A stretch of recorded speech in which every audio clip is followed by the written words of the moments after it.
Hello friends, welcome to Raga's recipes. இன்றைக்கி வீடியோவில் நம்ம குழந்தைங்களுக்கு பிடித்த மாதிரியான ஒரு ஸ்நாக்ஸ் தான் பார்க்க போகிறோம். அதாவது உருளைக்கிழங்கு வச்சு ஒரு கட்லெட் மாதிரி நம்ம செய்ய போகிறோம். எப்படி செய்யலான்னு சொல்லி இந்த வீடியோவில் பார்க்கலாம். இது பார்த்தோம் அப்படின்னா வெளியில் நல்ல கிறிஸ்பியாகவும் உள்ளே நல்லா சாஃப்டாகவும் இருக்கும். இது சாஸ் கெச்சப் கூட சாப்பிடும் பொழுது ரொம்பவே சுவையாகவே இருக்கும். இது எப்படி செய்யலான்னு சொல்லி பார்க்கலாம் வாங்க. ஒரு பவுலில் வேக வச்ச உருளைக்கிழங்கு எடுத்துக்கலாம். சின்ன உருளைக்கிழங்காக இருக்கனால நான் 5 எடுத்திருக்கேன். பெருசாக இருந்துச்சு அப்படின்னா ஒரு 3 எடுத்துக்கோங்க போதும். நல்லா அகலமான பாத்திரத்தில் மாற்றிட்டு இதை நல்லா மசிச்சு விட்டுடலாம். நல்லா மசித்து கட்டிகள் இல்லாமல் நல்லா மசித்து எடுத்துக்கலாம். இதை கை வச்சு மசித்தாலும் ஓகே தான், இல்லை நீங்கள் மேஷர் வச்சு மசித்தாலும் ஓகே தான். நல்லா மசித்து எடுத்துக்கோங்க.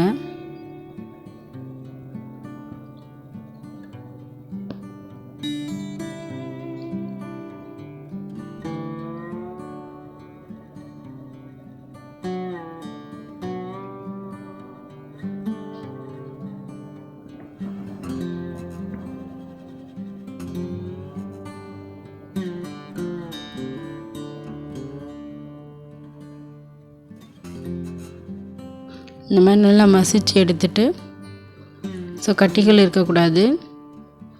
1-2 கட்டியாக இருந்துச்சு அப்படின்னாக்கா கையை வச்சு நல்லா பிசைஞ்சு விட்டுருங்க. இப்போ இது கூட நம்ம சில்லி ஃப்ளேக்ஸ் சேர்க்க போகிறோம். உங்கள் காரத்துக்கு தகுந்த மாதிரி சில்லி ஃப்ளேக்ஸ் சேர்த்துக்கோங்க. குழந்தைங்களுக்கு கொடுக்குறீங்க அப்படின்னா கொஞ்சம் கம்மியாகவே சேர்த்துக்கோங்க. 1 ஸ்பூன் மிளகுத்தூள் சேர்த்துக்கலாம். கார்ன்ஃப்ளவர் 2 டேபிள் ஸ்பூன் சேர்த்துக்கலாம். பொடியாக கட் பண்ணி வச்சுருக்க கொத்தமல்லி இலையை சேர்த்துக்கலாம். அப்புறம் இந்த மசாலாவுக்கு தேவையான உப்பு சேர்த்துக்கலாம். சேர்த்துட்டு நல்லா பிசைஞ்சு விட்டுக்கலாம். இது கூட வேணும் அப்படின்னா நீங்கள் சாட் மசாலா கூட சேர்த்துக்கலாம். நம்ம கார்ன்ஃப்ளவர் சேர்க்கும் பொழுது அந்த உருளைக்கிழங்குல இருக்கக்கூடிய ஈரப்பதத்தை கொஞ்சம் அது உறிஞ்சிடும். நமக்கு எண்ணெயில் போடும் பொழுது பிரிஞ்சு வராமல் இருக்கும். அதை நல்லா பிசைஞ்சு விட்டுக்கோங்க.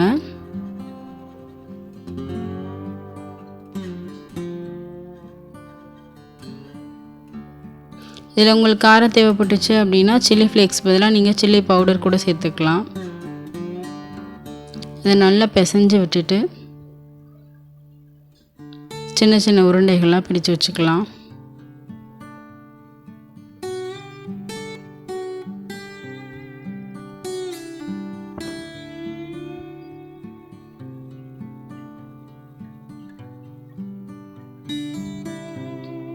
நம்ம எந்த உருண்டைன்னு இல்லை, எந்த ஷேப் வேணாலும் பிடிச்சிக்கலாம்.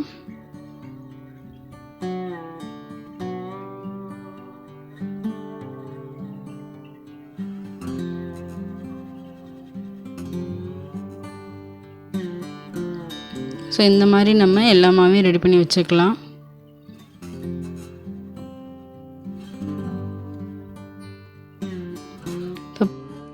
இப்போ பார்த்தீங்க அப்படின்னா நான் 2 ஷேப்பில் செஞ்சுருக்கேன். நீங்கள் எந்த ஷேப்பில் வேணாலும் செஞ்சுக்கலாம். இப்போ அடுத்து இதை டிப் பண்ணுறதுக்கு ஒரு மிக்சிங் ஒன்று ரெடி பண்ண போகிறோம். ஒரு பவுலில் 2 டேபிள் ஸ்பூன் அரிசி மாவு, 1 table spoon cornflour, 1/2 teaspoon pepper powder சேர்த்து நல்லா மிக்ஸ் பண்ணிவிட்டு இது கூட தேவையான அளவு தண்ணி சேர்த்து நல்லா கலந்து விட்டுக்கோங்க. கட்டிகள் இல்லாமல் நல்லா கலந்துக்கோங்க. இது ரொம்பவும் தண்ணியாக இருந்துடக்கூடாது, ரொம்ப கெட்டியாகவும் இருந்துடக்கூடாது. நல்லாவே கலந்து எடுத்துக்கோங்க. இந்த கன்சிஸ்டன்சியில் இருந்தால் போதும்.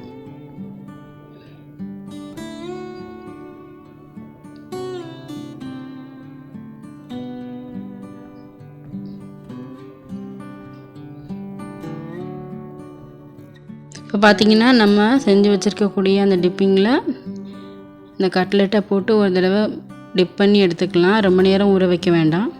இதில் டிப் பண்ணி எடுத்துகிட்டு நம்ம ப்ரெட் க்ரம்ஸ் வச்சுருக்கோம், அதில் போட்டு நல்லா ஒரு கோட்டிங் கொடுத்து எடுத்துக்கலாம். அதில் போட்டு நல்லா மேலே அள்ளி தூவி எல்லா பக்கட்டும் இந்த ப்ரெட் க்ரம்ஸ் ஒட்டுற மாதிரி பார்த்துக்கோங்க. ரொம்ப போட்டு அழுத்தம் கொடுத்துட வேண்டாம், லைட்டாக அதில் விரட்டி எடுத்தால் போதும்.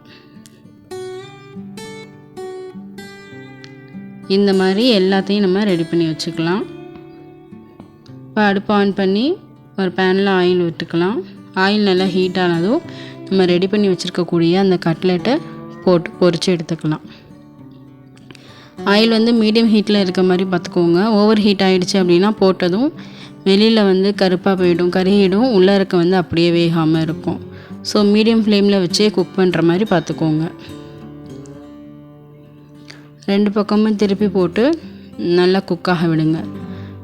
நல்ல ஒரு ப்ரௌன் கலரில் வர வரைக்கும், அதாவது கோல்டன் ப்ரௌன் கலரில் வர வரைக்கும் அது குக் ஆனால் போதும்.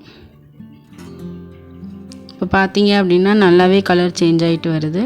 ஸோ இன்னும் கொஞ்சம் நேரம் குக் ஆனால் போதும்.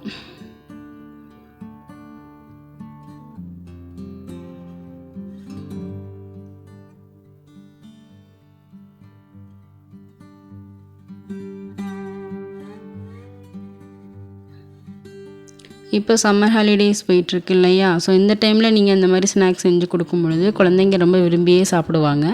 ஸோ அதை ட்ரை பண்ணி பாருங்கள்.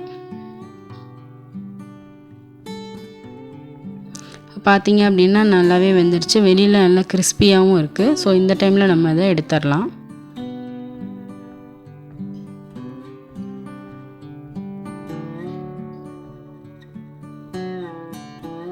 உங்களுக்கு பார்த்தாலே தெரியும் கலர் நல்லா சேஞ்ச் ஆகிருக்கு, உடையாமல் அழகாக வந்திருக்கு.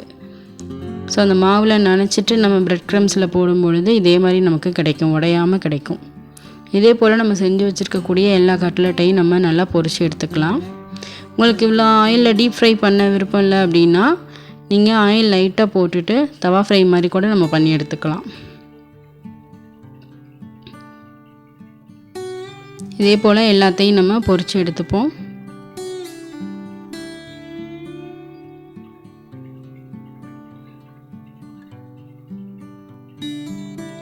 இப்போ பார்த்தீங்க அப்படின்னா நமக்கு சுவையான கட்லெட் ரெடி ஆகிடுச்சு. ஸோ வெளியில் நல்ல கிறிஸ்பியாக இருக்குது, உள்ளே பார்த்தோம் அப்படின்னா நல்லா சாஃப்டாகவே இருக்குது. ஸோ இப்போ நம்ம உடைச்சி பார்க்கலாம். பார்த்தீங்கன்னாலே தெரியும் எவ்வளோ சாஃப்டாக வந்திருக்கு உள்ளே அப்படின்ட்டு. இதை நம்ம டொமேட்டோ கெச்சப் கூட வச்சு சாப்பிடும் பொழுது ரொம்பவே டேஸ்ட்டாக இருக்கும். ஸோ மறக்காமல் குழந்தைங்களுக்கு செஞ்சு கொடுத்து டேஸ்ட் எப்படி இருக்குன்னு சொல்லி கமெண்டில் சொல்லுங்கள். இதே போல் ரெசிபீஸ் பார்க்குற